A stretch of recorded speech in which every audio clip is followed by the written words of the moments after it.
एक जंगल में एक लोमड़ी रहती थी। उसकी उसी जंगल में रहने वाले एक खूबसूरत हिरण से दोस्ती थी।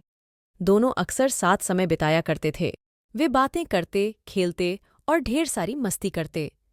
हिरण को लोमड़ी की दोस्ती पर बड़ा भरोसा था, इसलिए उसके मांसाहारी होने पर भी उसने उससे दोस्ती की थी।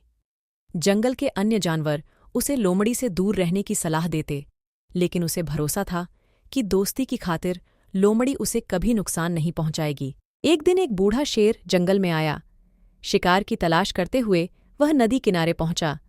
वहां नदी के दूसरे किनारे पर उसे हिरण नजर आया, जो लोमड़ी के साथ खेल रहा था। हिरण को देखकर शेर के मुंह में पानी आ गया और वह उसका मांस खाने की योजना बनाने लगा।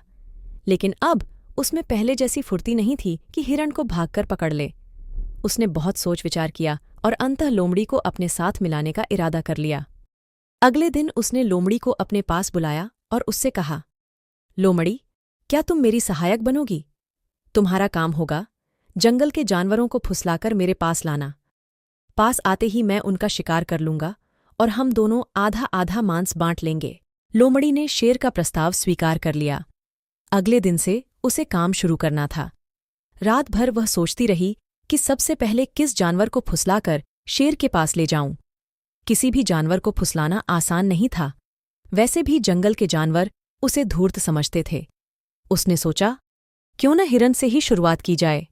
उसे फुसलाना आसान है। अगले दिन वह हिरण के पास गई और उसे फुसलाकर शेर की गुफा में ले आई। शेर ने झपट्टा मारकर हिरण को दबोचा और उसे मारकर उसका पूरा मांस खा लिया। लोमड़ी खड़ी देखती रह गई।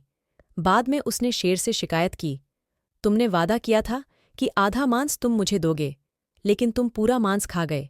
तुमने मेरा भरोसा तोड़ा है। शेर उसे गुर्राते हुए बोला, पहले अपने गिरेबान में झांक कर देख। क्या तूने अपने दोस्त का भरोसा नहीं तोड़ा और उसे मेरा शिकार बनाकर मेरे पास नहीं लाई? भरोसे की नसीहत तब देना जब तू खुद भरोसेमंद हो। अब चल, भाग यहां से। जो अपने दोस्त की न हुई वो मेरी क्या होगी? लोमड़ी मुंह लटकाकर वापस चली गई। इस कहानी से हमें यह सीखने को मिलता है कि हमें कभी किसी का भरोसा नहीं तोड़ना चाहिए। भरोसा तोड़ने वाले पर कोई भरोसा नहीं करता है।